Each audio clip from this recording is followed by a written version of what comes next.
అండి ఈరోజు అయితే హెల్త్కి ఎంతో మంచిగా అయిన మొలకలు చికెన్ కర్రీ అంటున్నా ఫ్రెండ్స్. చూడండి, ఈ మొలకలను అయితే ఒక 2 నిమిషాలు మనం ఉడకబెట్టుకోవాలి.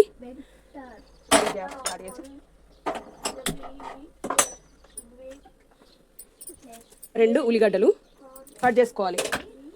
మొలకలు అయితే మనకు ఉడికినాయి. చూడండి, మొలకలు ఉడికినాయి. గంజి పోయింది పెట్టిన. దీంట్లో వాటర్ వస్తాయి కదా, ఆ వాటర్ అనేది మనం పడేయకూడదు, అది పక్క పెట్టుకోవాలి. ఎందుకంటే మళ్ళీ మనకు చికెన్ వేయడానికి అవసరం వస్తాయి. ఇప్పుడు ఒక 4 లవంగాయలు, 2 ఇలాచీలు, ఇప్పుడు ఉల్లిపాయలు. ఉల్లిగడ్డ అనేది మనకు కొంచెం బ్రౌన్ కలర్ వచ్చేదాకా వేపుకోవాలి. బ్రౌన్ కలర్ రాకపోయినా కానీ మంచిగా కొంచెం మెత్తగా వచ్చేదాకా అయినా వేపుకోవాలి. కొంచెం సాల్ట్ ఎత్తా.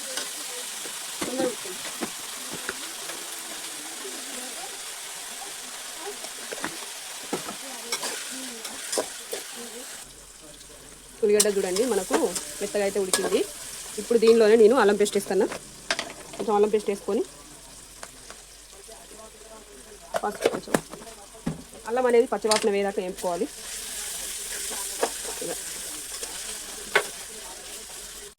ఇప్పుడు చికెన్, నేనైతే 1/2 కేజీ చికెన్ తీసుకున్నా. చికెన్ వేసి మంచిగా కలుపుకోవాలి.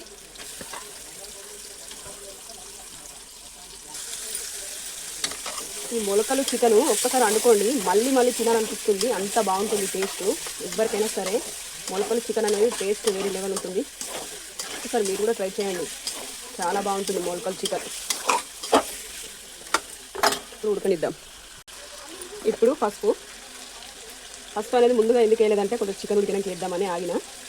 పసుపు వేసి మంచిగా కలుపుకోవాలి. కలిపిన తర్వాత ఇప్పుడు ఉడకబెట్టుకున్న మొలకలు ఉన్నాయి కదా, అవి ఇందులోకి వేద్దాము.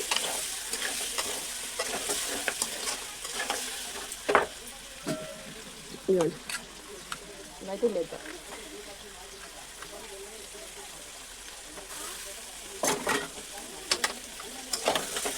ఫ్రెండ్స్, మీరు మా వీడియో చూస్తున్నారు కానీ సబ్స్క్రైబ్ అయితే చేసుకుంటలేరు. సబ్స్క్రైబ్ చేసుకోండి ఫ్రెండ్స్, అలాగే లైక్ కూడా ఇవ్వండి. ఇప్పుడు ఒక 2 నిమిషాలు ఉడకనిద్దాం. ఇప్పుడు కారపొడి తగినంత వేసుకోవాలి. నేనైతే 2 స్పూన్లు ఎత్తాను. కారపొడి కూడా మనకు పచ్చివాసన వేదాకా వేసుకోవాలి. ఇలా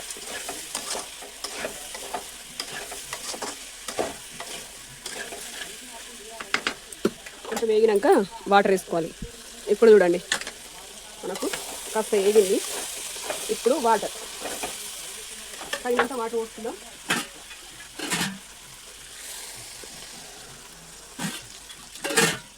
మనం పోసిన వాటర్ కూడా మంచిగా ఉడికి దగ్గరికి రావాలి. ఇదంతా మళ్ళీ మనకు దగ్గరికి రావాలి. దగ్గరికి వచ్చినాకనే మొలకల వాటర్ ఉన్నాయి కదా, అవి కూడా దీనిలోనే పోసేస్తున్నా. ఇప్పుడు కొంచెం ఉప్పు. ఇప్పుడు మూత పెట్టేద్దాం. చూసారా ఎలా దగ్గరికి వచ్చిందో? సూప్ అనేది మనకి ఇంకొంచెం దగ్గరికి రావాలి. చికెన్ మంచిగా మొలకలు అన్నీ మెత్తగా ఉడుకుతాయి. దీంట్లో కొంచెం 2 స్పూన్లు ధనియాల పొడి. 2 స్పూన్లు ధనియాల పొడి ఏంటంటే మనకు కూర అనేది చిక్కగా ఉంటుంది, మళ్ళీ పోతే టేస్ట్ కూడా బాగుంటుంది. ఇలా ఇంకొక 2 నిమిషాలు అయితే మనకు కూర రెడీ అయిపోయినట్టే. మీరు కూడా ట్రై చేయండి, చాలా బాగుంటుంది కర్రీ మాత్రం.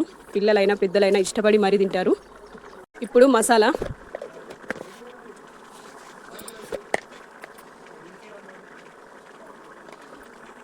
ఇప్పుడు కొత్తిమీర. చికెన్ అయితే మనకు రెడీ అయిపోయింది ఫ్రెండ్స్.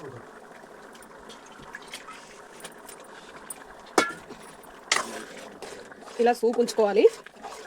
ఇలా చూడండి, ఇలా చిక్కగా ఉండాలి. చపాతీలోకైనా రైస్లోకైనా బాగుంటుంది. చికెన్ కర్రీ అయితే మనకు రెడీ అయిపోయింది. వేడి రైస్లోకి ఇలా వేడి చికెన్ వేసుకుంటే చూడండి ఎంత బాగుందో. అబ్బా, మీ జోకులకి నవ్వలేక చచ్చిపోతున్నా.